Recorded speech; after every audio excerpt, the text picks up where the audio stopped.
Hello everyone, ayan, welcome back sa ating channel. Ito guys, pasadahan lang natin itong laro ng Gilas sa saka itong Qatar, no?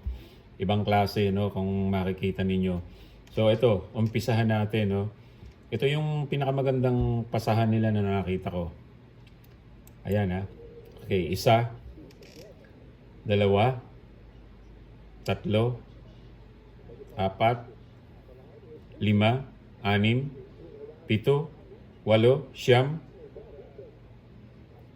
10. Ayun guys, yung pang-11, no? Yung pang-11, yun ang kanilang ipinasok.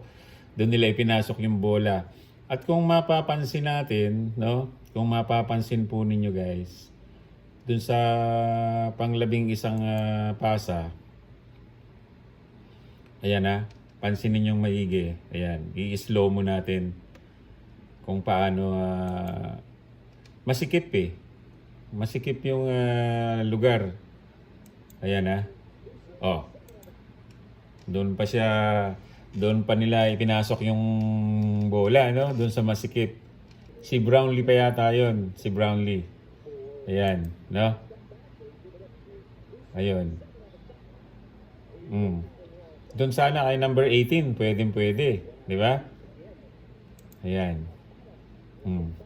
Balik sana niya kay number 18. Ayan. Oh. Pero ang ganda ng play nila, no? Ganito sana yung ikot ng bola palagi, no? Isipin niyo naman kung ilang pasa yung nangyari. 'Di ba? Grabe, oh. Yan.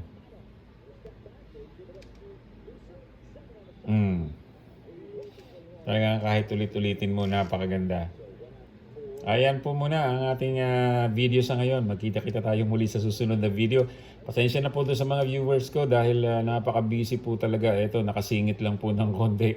At nakita ko nga itong video, itong upload na ito ni sino bang nag-upload nito? Teka, tingnan natin kaninong post ito. Kay IC. No? Si IC, thank you so much sa iyo IC. Bagong post lang niya, no? Nakita ko dito sa aking wall. Ayan. So, thank you so much, IT. Pakuha muna ng video mo. Gagamitin ko muna.